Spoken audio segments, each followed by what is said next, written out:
પ્રગતિશીલ ખેડૂત હર્ષદભાઈ ભાલાળા જણાવે છે કે જો ખેડૂત ખેતીને પ્રેમ કરે તો ખેતરમાં વાવેલા દરેક છોડ સાથે એક લાગણી જોડાઈ જાય છે. હર્ષદભાઈ કનુભાઈ ભાલાળા છે. મારું ગામ દાધિયા છે, તાલુકો સાવરકુંડલા, જિલ્લો અમરેલી. મારે 108 વીઘા જમીન છે અને હું 17 પ્રકારના વાવેતર કરું છું. ટોટલ શાકભાજી કેળા છે, પોપૈયા છે, ગરમર છે, હળદર છે, મરચાં છે, મકાઈ છે, દૂધી, તુરિયા, કારેલા, ટામેટા, સોળી, વાલોળ, આવી રીતે ડુંગળી, ઘઉં. એવું લાગે છે કે છોડ અને વૃક્ષો આપણો સંવાદ કરે છે. જ્યારે આપણે મન, ધન અને મહેનતથી ખેતી કરીએ ત્યારે ચોક્કસ સફળતા મળે છે. હર્ષદભાઈના આ વિચારો તેમની સફળતાનું મુખ્ય કારણ છે. હળદર 50% ઓર્ગેનિક કરું છું અને 50% રેસિડ્યુ ફ્રી કરું છું.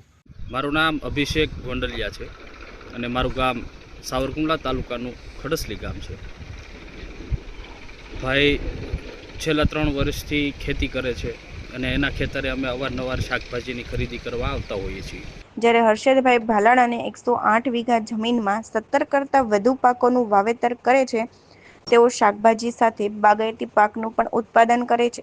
વેચાણ મારે અહીંથી માનો કે શાકભાજીથી લઈ કેળા, પોપૈયા બધું સુરત જાય છે. 1000 કિલોથી 1500 કિલો સુરત માલ રોજે લક્ઝરીમાં જાય છે. સુરત ઘરે બેઠા, મારા ઘરે સુરત જતું રહે છે અને ત્યાં ઘરે બેઠા લોકો લઈ જાય છે. અને બાકીનું અહીંથી મારે બોલેરો સુપરવાઇઝર બોલેરો લઈને જતો રહે છે અને એપીએમસીમાં સાવરકુંડલા, મહુવા અને અમરેલી 3 એપીએમસીમાં વેચાણ કરું છું. આધુનિક પદ્ધતિઓ જેમ કે ટપક સિંચાઈ, ફુવારા પદ્ધતિ અને ક્રોપ કવરનો ઉપયોગ કરીને તેઓ ઓછા ખર્ચે વધુ ઉત્પાદન મેળવી રહ્યા છે. ખેતી હું નહોતો કરતો ત્યારે હું મારે સુરત કન્સ્ટ્રક્શન લાઇનમાં હતો અને ખેતીમાં આવવાનો મને એક જ વિચાર, ખેતી ઉપર પ્રત્યે બહુ પ્રેમ હતો મને કે ભાઈ ખેતી કરવી છે ને કંઈક કરીને બતાવવું છે. એટલા માટે ખેતીમાં હું આવ્યો. હર્ષદભાઈ સુરત હતા ને ત્યાર પછી અહીંયા ખેતી સાથેનો લગાવ હતો એટલે એ અહીંયા આવ્યા છે અને એ અત્યારે હાલ આમ તો એના ખેતરની અંદર બાગાયતી પાક તમામ હોય છે, શાકભાજી પણ તમામ હોય છે. કહી શકાય કે 20 પ્રકારના શાકભાજી અલગ અલગ હોય છે અને અમે આખું વર્ષ એમની પાસેથી શાકભાજીની ખરીદી કરવા આ દાધિયા ગામની અંદર એના ખેતરે જ આવીએ છીએ. અને 1 વીઘામાંથી વર્ષ દરમિયાન અંદાજે 2 લાખ રૂપિયા સુધીની આવક થાય છે, જે કન્સ્ટ્રક્શન વ્યવસાય કરતાં પણ વધુ છે. શરૂઆતમાં તો લોકોએ બહુ બધી વાતો કરી કે આવી ખેતી કરે છે, આવી ખેતી. ટોટલ ખેતી મતલબ આધુનિક ટેકનોલોજીથી એક પણ વીઘામાં પાવડો નથી મારતો. 108 વીઘામાં મારે ડ્રીપ સિસ્ટમ છે, ડ્રીપ એરિગેશન અને ક્રોપ કવર, મલ્ચિંગ અને ઉપર ગ્રો કવર ઢાંકીને બધા વેલાવાળાથી લઈને ટોટલ શાકભાજીમાં આધુનિક ટેકનોલોજીથી ખેતી કરું છું.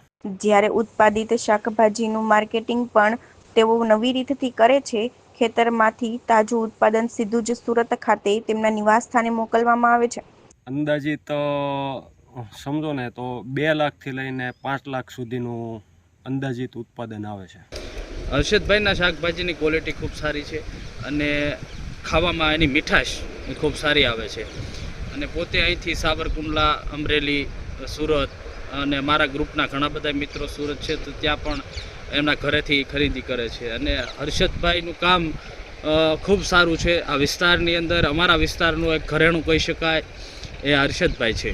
જ્યાં ઘરેથી જ વેચાણ કરવામાં આવે છે. ઉપરાંત સાવરકુંડલા, મહુવા, ભાવનગર અને અમરેલી માર્કેટિંગ યાર્ડમાં પણ તેઓ શાકભાજીનું વેચાણ કરી સારી આવક મેળવી રહ્યા છે. પ્રાકૃતિક ખેતી કરવાનો એક કામ પહેલેથી જ જનોની, મતલબ મારા પપ્પા કરતા ખેતી અને અંદરથી એવું થયું કે ભાઈ ચાલો ખેતી કરીએ. અને બહુ બધા કેન્સર, ઘર દીઠ કેન્સર, મતલબ એક પરિવાર દીઠ એક કેન્સરના રોગ હોય છે એટલે એવું થયું કે ભાઈ આપણે પ્રાકૃતિક ખેતી કરીએ એમ. ત્યારે મહાનગરોમાંથી ગ્રામીણ ગામડાઓમાં ખેતી કરીને ખેતીને વ્યવસાય બનાવીને અન્ય ખેડૂતો માટે પ્રેરણા સ્ત્રોત બનેલા દાધિયાના ખેડૂત હર્ષદભાઈ ભાલાળાની ખેતી જોઈને અન્ય ખેડૂતો મુલાકાત લે છે.